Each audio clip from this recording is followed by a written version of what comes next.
Cao thủ kỳ lạ nhất của Kim Dung, bỏ xa Kiều Phong, chỉ biết một môn võ nhưng đứng đầu thiên hạ. Điểm bất ngờ nhất là cao thủ đứng đầu thiên hạ này trong kiếm hiệp Kim Dung là một nữ hiệp ít người biết tới. Trong các tác phẩm kiếm hiệp của Kim Dung, hầu hết các đại cao thủ đều biết nhiều võ công khác nhau, chẳng hạn như Kiều Phong, vô danh Thần Tăng, Dương Quá, Trương Vô Kỵ hay Trương Tam Phong. Họ cũng nhờ tinh thông nhiều bí kíp nên thực lực thuộc hàng đầu thiên hạ, danh tiếng không ai là không biết. Tuy nhiên, ít ai biết rằng, cố nhà văn Kim Dung từng sáng tạo ra một nhân vật biết duy nhất một môn võ công nhưng cường đại thiên hạ tận nghìn năm. Cao thủ này là ai? Một, cao thủ sử dụng kiếm thuật thượng thừa. Vị cao thủ mà chúng ta đề cập ở trên chính là A Thanh của Việt Nữ Kiếm. Việt Nữ Kiếm là một tác phẩm ngắn của Kim Dung kể về nữ chính tên A Thanh ở Việt Quốc. Nàng là một thiếu nữ chăn dê nhưng tính cách lại tiêu sái, kiếm thuật xuất sắc vô cùng.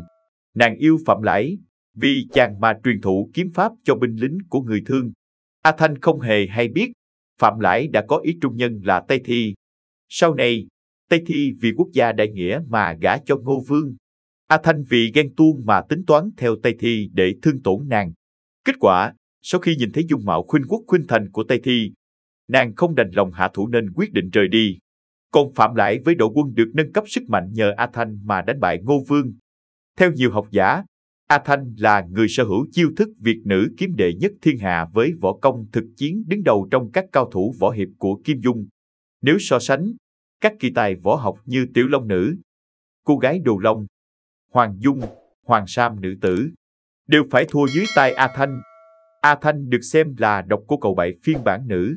Thậm chí, có người đánh giá rằng, khả năng thực chiến của A Thanh còn bỏ xa cả Kiều Phong. Vì sao họ lại nhận định như vậy? Có 4 lý do để các học giả nhận định rằng A Thanh mới là cao thủ số 1 về kiếm pháp và thực chiến của giới võ lâm.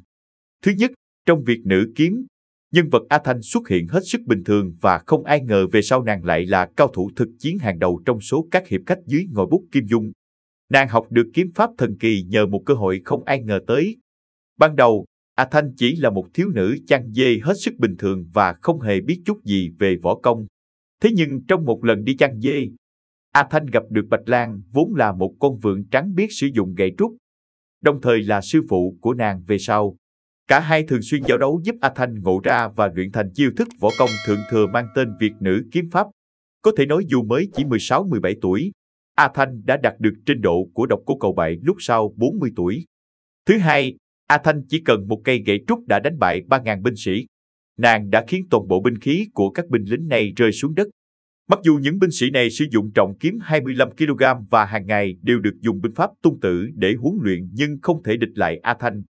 Điều này cũng chứng tỏ kiếm pháp của nàng đã đạt tới cảnh giới siêu phàm. Thứ ba, võ công của A Thanh phi thường độc nhất. Điều này thể hiện ở chi tiết trong một lần đi dạo, Phạm Lãi gặp 8 kiếm sĩ nước Ngô. 8 kiếm sĩ này ngang ngược chém đứt tay thị vệ của Phạm Lãi và cũng vô duyên vô cớ chém chết dê của cô bé A Thanh. A Thanh chỉ với 4 động tác cô đã chọc mù một mắt 2 tên. 6 tên còn lại xông vào bao vây nhưng cũng bị cô chọc mù một mắt từng người một. Và chỉ nghe tiếng A Thanh gọi, Phạm Lãi, chàng ở đâu? Phạm Lãi nhìn Tây Thi, cất giọng đáp, A Thanh, ta ở đây. Từ đây vừa dứt thì A Thanh đã bay đến trước mặt. Thứ tư, kiếm pháp của A Thanh như thần. Do A Thanh không biết cách dạy người khác bộ môn kiếm pháp của mình nên Phạm Lãi chỉ còn cách để cho kiếm sĩ nước Việt đánh với A Thanh sau đó bắt chước kiếm pháp của cô. Thế nhưng không một kiếm sĩ nào đỡ được đến 3 chiêu. Mỗi lần A Thanh giơ gậy lên, hoặc là bị đâm trúng cổ tay, rơi kiếm, hoặc trúng chỗ yếu hại lăn quay ra đất. 80 kiếm sĩ nước Việt không người nào học được chiêu thức nào của A Thanh, nhưng người nào cũng tận mắt nhìn thấy hình ảnh của thần kiếm. Ai nấy đều biết rằng, quả thực trên thế gian này lại có loại thần kỳ kiếm pháp đó. 80 người chỉ miễn cưỡng tìm ra được một chút manh mối về thân pháp phiêu phiêu hốt hốt đem truyền thụ lại cho người khác. Chỉ có thế mà kiếm pháp võ sĩ nước Việt đã trở thành vô địch thiên hạ. Không ai có thể đong đếm được kiếm thuật của A Thanh cao cường đến mức nào bởi Kim Dung không miêu tả một cách cụ thể. Thế nhưng qua các tình tiết trong truyện ta đều thấy rằng nàng quả xứng danh là cao thủ thực chiến hàng đầu của giới võ lâm. Với những lý do như kể trên, nếu nói thực lực của A Thanh dù chỉ biết một môn võ công nhưng vượt xa nhiều cao thủ trong các tiểu thuyết của Kim Dung cũng không hoàn toàn sai. 2. Cao thủ cường đại võ lâm nghìn năm. Sở dĩ A Thanh được mệnh danh là cao thủ cường đại võ lâm mấy nghìn năm là bởi thời điểm nàng xuất hiện. A Thanh sống vào thời chiến quốc, sau khi Việt Vương Câu Tiễn bại trận trước Ngô Vương Phù Sai. Việt Vương Câu Tiễn trị vì từ năm 496 tới 465 trước công nguyên. Thời điểm này cách năm Đạt Ma sư tổ thành lập môn phái Thiếu Lâm, năm 500. Thời nhà Lương, khoảng 1000 năm.